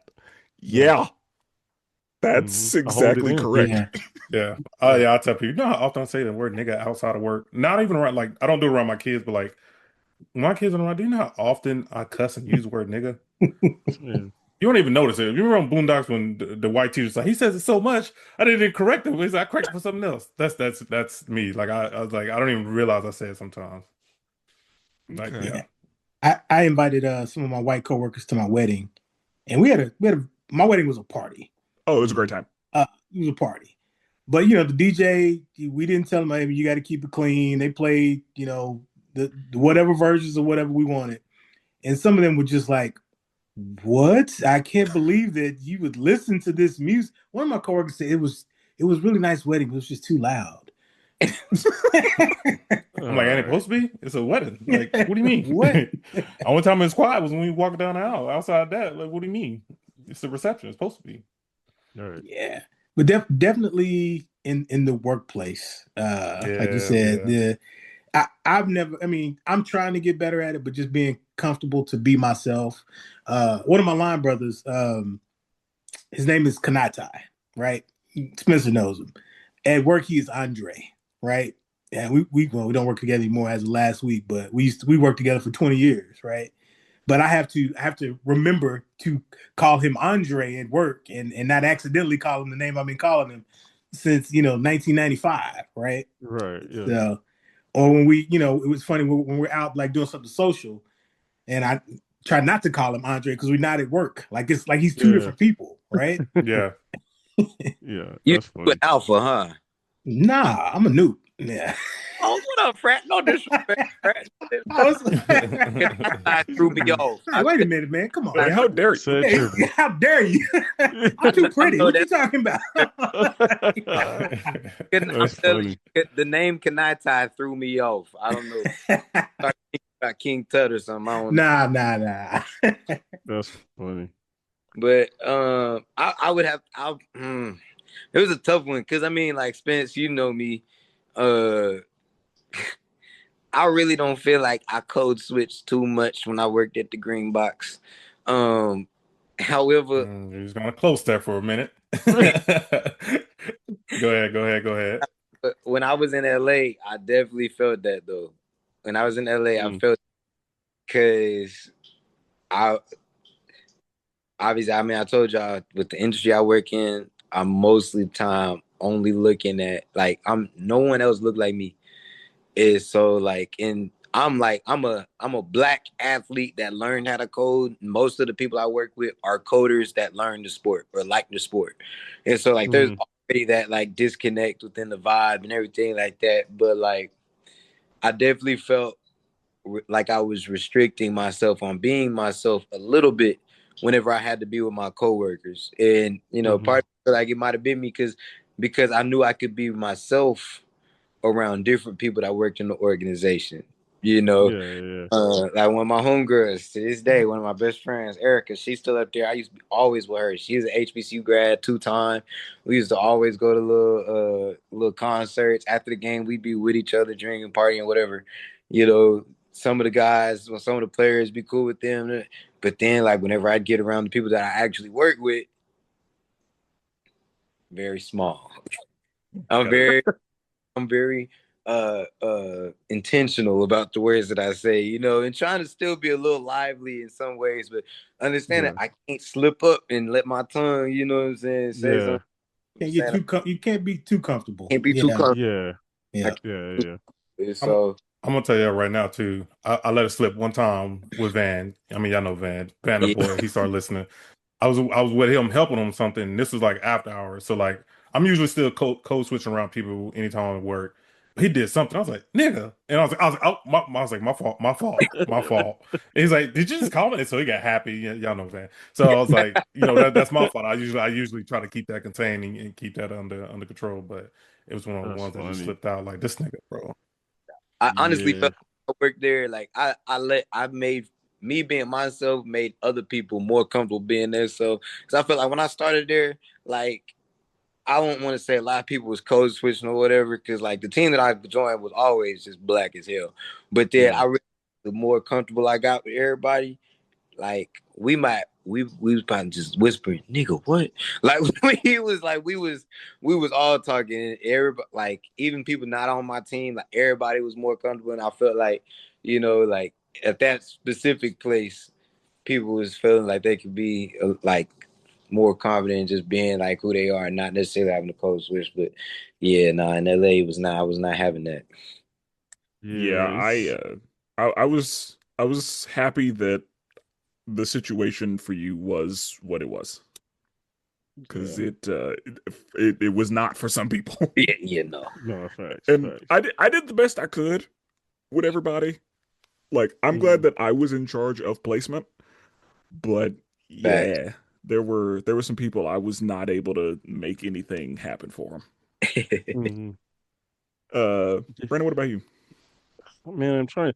It's hard because, like, to me, it's like two different things, right? Like, so working in corporate America, just working in corporate America alone, like you said, like it's just hard. Like you talk a certain way when you get animated. You just used to talking to certain people.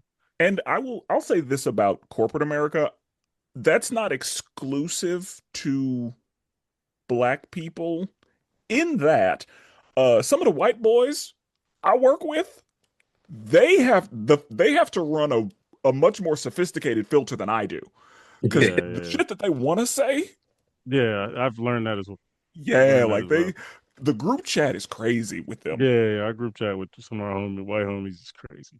But I figured out that like being in leadership in corporate America is like a whole different joint, because now I gotta talk to you, I gotta correct you on something in a way that's professional, when what I want to say is totally different. Like there's stuff I want to say, and I'm used to saying to somebody, especially like coaching, I'll say whatever. But like, like I'll say whatever. But when I got to talk to somebody professionally, it's like, hey, we need some improvement from this. Where it's like, nigga, if you don't do this, like, you know what I mean? Like, it's a certain way. So it's like, it's hard. Like, it's a second barrier of difficulty. I 100% agree with that. Like the way we started out versus to when we moved up is you talk different. Like you created another barrier. It was a barrier within a barrier. Yeah, and more people are watching the way you talk. More people are like, oh, he's in leadership, so how is he talking? And you know, as we know, especially like tech industry, just corporate America in general. Thankfully it's black people in leadership are growing, but we know it's not always the case. When you see somebody in leadership in corporate America, you're like, oh, I see you. Okay, I see you. You know what I mean?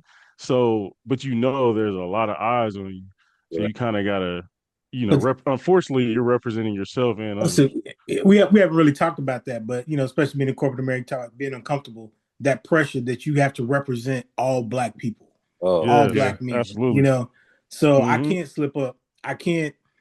My work has to be impeccable because I don't know if the next black man is gonna get an opportunity if I'm not Absolutely. impeccable. You know, I Right. represent Mm-hmm. everybody. I don't just represent myself. Right. You know, it's Right. that pressure that is Abs- uncomfortable sometimes. Yeah, absolutely. yeah. Yeah. Because and in my corporate days, I was dealing with pretty much all levels of leadership in some form, from the people who started that day up to executive leadership. And I tried my best to deal with everybody pretty the same, but Mm-hmm. of course, the filter's on at work, Yeah. just in Yeah. Yeah. general. And honestly, I don't use the N word a bunch, but I would just kind of turn that down. And then I was myself for the most part. Mm-hmm. However, what I did realize is that, because we talked about hair a little bit earlier, it occurred to me I would actively avoid having my hair braided if I had interviews. Mm-hmm. Like, that's something I realized I did. And because I had been in corporate for so long, I hadn't had to do any interviews. But before that, I realized that I didn't want my hair braided when I would interview because I didn't want that to be held against me. Yeah. Wow. And the fact that that's something that I had to, I mean, and not necessarily had to do, but the fact that it's something that Yeah. crossed my Got mind. to think about it. Yeah. Because similarly, I regardless of the interview, regardless of the stage interview, I don't have my hair down. Yeah. It's always pulled back. Mm-hmm. Mm-hmm. Every interview I've ever had. Same. Yeah. And yeah, like that kind of stuff is stuff that like we shouldn't have to think about. Right. And Yeah. that's the thing, like it's a situation where it's going to be case by case because there are some situations where that wouldn't matter at all because of the people that are interviewing you, but you got to be ready for if that's the deciding factor. Facts. Yeah. And you have no way of knowing that. Mm-hmm. So just kind of listening to everybody, like I stand by how I was like when I worked there, but when we start thinking about like different leadership, having those conversations with leadership, even when it's not necessarily about watching my mouth, watching my face. Oh my God, my face having 10 different conversations before I say a word, and like feeling the need to like. So, how do you feel about this new change that we have? I'm looking forward to seeing how things are, having to think about every single word and every single facial expression. Like they know they're telling me something that's going to make me upset. And Oh, Yeah. I for can't sure. show that I'm bothered by it at all. Like Yeah. they almost like emotionless, Yeah. like, Yeah. and You I, can't be emotional at work for us, Oh yeah, no, unfortunately. Yeah, that's against the he rules. can be the angry black man, right? Yeah. Yeah, At all. At all. And that's because the thing, yeah, like anger on us looks different. Like, of course, rage is not a luxury that black men have, right. but it's ridiculous how, as black men, the way that we have to lower everything, because again, I could not be angry at all and be accused of being aggressive. Yeah. Mhm. Because you made a face. Yeah. Or Well, like I I think just said something, or Yeah. yeah, like well they're Matter insecure. of I mean, fact. they're insecure and afraid to start with, right? So Yeah. a raised eyebrow is an Yeah. aggressive move, right? Yeah. Yeah. 100%. yeah, like yeah, at work, every issue that I have ever had has been because of white women misinterpreting Oh boy. something. Oh boy. Yeah. Yeah. Yeah. Um, but also there is nothing better than feeling safe at work, and that never really happens. But if you do find a community, hmm then it's so great. It's Yeah. it's a breath of fresh air. Mhm. It really is. And True. that's the thing, like you can then come together in your disdain for the corporate apparatus. Yeah. because yeah, like I know that I would be at Nate's desk, just we just having a good time, kiki, and Yeah, somebody walk by, gotta get better. and we're just like, oh, Hey, that's another thing, low key. Bro, if you got friends that's black at a job, at a corporate job, and like three or four of y'all together, you like, that's too many of us. Too oh, many of us together talking. You got, 100%. What are you guys talking about? Yeah, yeah, it's just exactly. Mhm. Yeah. Yeah. They being lazy. They ain't hanging around. They ain't doing their job. So it's or like, yeah, Like, like what's going on? why are they having a yeah. meeting?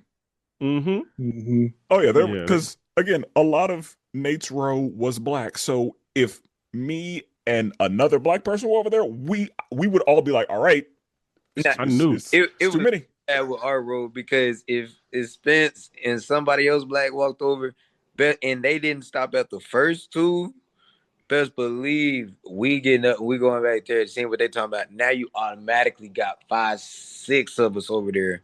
Yeah. One other person walk. Ooh, it's way too dark around here. Yeah, bro. I used to pull up. I had a shot clock in my head. I was like, all right, I'm gonna chop it up, but all right, Mhm. but I'm gonna be out of there because I didn't want to bring heat on me, and I didn't want to bring heat on any other black person. So I was like, I'm gonna get up out of there. Yeah, cause Brandon, you ain't hiding in nobody cube either. Hell Exactly. Like no. I'm tall Everybody as can shit. see you Yeah, everywhere. they can. The white person can just spot me. I'm like, nah, nope, nope. Yeah, they gonna know who you are. And Jason, as somebody who works from home, like, do you even get to interact with black people really? Or I do. I mean, I still travel. I mean, I'm always happy to see another black person in a management position, right? And I Always. definitely encourage. I tell you though, one of the highlights of my career thus far was being able to enjoy the fruits of nepotism. Mm. I was Mm, able to. We had some open, positions in my department, and I was able to hire somebody that I knew, not because of their credentials, but because damn it, I wanted to hire them. I believe in facts. nepotism. I that's corporate believe that America. 100%. And I was I That's like, love like Yeah. nepotism. that was this initial thing, this guilt, like, we can't do it. I was like, why not? They do it Yeah, all yeah, the time. Like, that's the yeah, game we're playing. So if yeah, that's what we're doing, that's what we're doing. Fact. yeah. yeah, I was like, why not? Yeah, I got an opportunity here. Yeah, I'm gonna hire my friend. I'm yeah, gonna hire somebody I know I have a relationship with. They do it all the time. And yeah, black people, we like, oh man, I can't be showing favoritism. I don't yeah, want them to think. Why not? There's, We yeah. But talked about that and earlier. there's that to be victim. Who you know, not what you know, right? on the other end of that though, I got some homeboys. I'm like, nigga, I'm sorry, bro. Oh yeah, Oh yeah. no. I mean, yeah, Yeah, you gotta. Well, yeah, you go. yeah. You can't It was fit like, that. You can't just No put I'm automatic anybody sorry. anywhere. expectation. Like, you're supposed to hook me up. Like, don't come at me like you better hook me up. Yeah, It's got to yeah, be my decision. Like, you know what? I Yeah, know you're gonna be able to do this job, and you're, yeah. maybe that. I don't know these other candidates. I know you qualified to do it, but you know what? I'm gonna do it on the strength of our relationship. I know you will yeah. work Yeah. well with the team. We will work well together. Mm-hmm. Done. Yeah, done deal. No, Yeah. yeah, Yeah. facts. Yeah. You can't just put anybody anywhere. You No. can't. Yeah, you Yeah, can't. Yeah. Yeah. I Niggas be got some fucking friends up. that I'm not. Mm-mm. Yeah. Yeah. No. Because yeah, I'm not about to let you ruin my reputation Yeah. because yeah, yeah, I yeah, tried to do you yeah, a favor. Absolutely not. Yeah. Like yeah. this is not for you, and Yeah. that's okay. But if I Mm-hmm. have an opportunity to give somebody else an opportunity, somebody who looks Yeah. like me, and I'm confident that they'll be able to do the job, why not? Right. It Yeah. happens all the time. We got all kinds of people with, ignorant nephews and, some dude I went to high school who's completely unqualified for the Yeah, position. Yeah. Yeah. I yeah, mean, George W. got C's in school, Yeah. and his daddy got him a presidency. yeah. Yeah. Happens all the time. Yeah, like that's again, if that's the game we're playing, then we can play it. Now, I'm not Yeah. deliberately going out there looking to just hire only black folk, Of course. but I used to have insecurities about hiring black people, right? I don't want my Because of department the to get way it too would be black. viewed and Yeah. I dropped that. I'm like, you know what? Yeah. Yeah. What is because black excellence over here? yeah, because even though we know it happens, like we can't assume that the white person hired the white person because they're white. Yeah, yeah. So you can't assume I hired the black person Because they're black. because Yeah. they're black. Right. Mhm. It's funny because it's like Spencer knows this, but like I've talked about in the past, like being in leadership and like candidates would be sent to me, and it was specific candidates that were sent to me, and I'm like, hold on now, everybody you sent to me There is was a black. pattern. Yeah. I'm like, hold on now, why And am I? it was so funny because they would say to Brandon, "Oh, you'll love him. Yeah, it was very like, You'll love this hold on person." now. Yeah, they What were you like, mean by that? it's a pool of 8 candidates, and they're like, Brandon, you'll love this one. We'll send them to you, and I'm like, oh, what? Like, now, thankfully, it worked out, and I have the most black group in probably the company, low key. But, I mean, you um, probably do, honestly. Yeah. Yeah, like but percentage wise, yeah, absolutely. yeah. But and I'm thankful for that. Like, I'm proud of that. But it was times where it was just like, all right, bro, like you think I can't are you scared of black people? So you think the only safe space or the only person who could deal with them is a black person? That's crazy. Yeah. Yep. And again, that's one of those like quiet corporate things that I'm sure is always happening. Yeah. Um, they would figure we'll have the black person handle the black person. Mm-hmm. Exactly. They don't And know. They don't. Yeah. They, and sometimes Yeah. that works out in everybody's benefit, honestly. True. True. But Usually it's better, but it's the fact that they don't even try to interact with somebody they don't know or aren't familiar with is a problem. agreed. But that's okay. And then uh back to the question for me again, there was early parts in my life where I felt like I mean, I was still myself and I just kind of did the best I could, but yeah, there were times when because I wasn't black enough or because I wasn't into some of the same things that the people I was with were into, um, it was a bit of an issue. Hmm. Like I wasn't able to talk about a lot of the same stuff that they were talking about, or like they weren't able to talk about anything I wanted to talk about, or any of that. I was in orchestra, not a place where a lot of us are, Yeah. and so there's not a lot of us I can talk to about that. Yeah. But that's fine. So Yeah, okay, I feel like it's gonna be my kids. I feel like, yeah, I don't know. I don't want to get to that conversation right now, but I think that conversation, since we all do have kids, uh, that Yeah, has that'd to be be good for the had next one. because, yeah, well, yeah, and I feel like the kids now, like I since we have talked about desegregation and all that. Like, I kind of wonder, like, are we getting to a point where our black space is still a thing? Mm. I think I they mean, I feel like, Like, I think the barber shop, obviously, but like, the, I'm wondering if, the known significance of it has dwindled for sure. yeah. I mean, black spaces are being co-opted, right? I mean, Absolutely. it's cool to be at the cookout now, right? Everybody wants an invitation to the cookout. Yeah. yes, Hmm. And Um, we hand them out. yeah, and that's a conversation for another black episode. Yeah. Like, we Facts. we we should talk about the cookout, but yeah, I mean, like, even thinking about music, for example, there was a black chart, and then there was just a chart. And now all the charts are merged, but that's the thing. Black people have always been at the top of the charts. Yeah. Yeah. Yeah. And I think they didn't like Urban. that.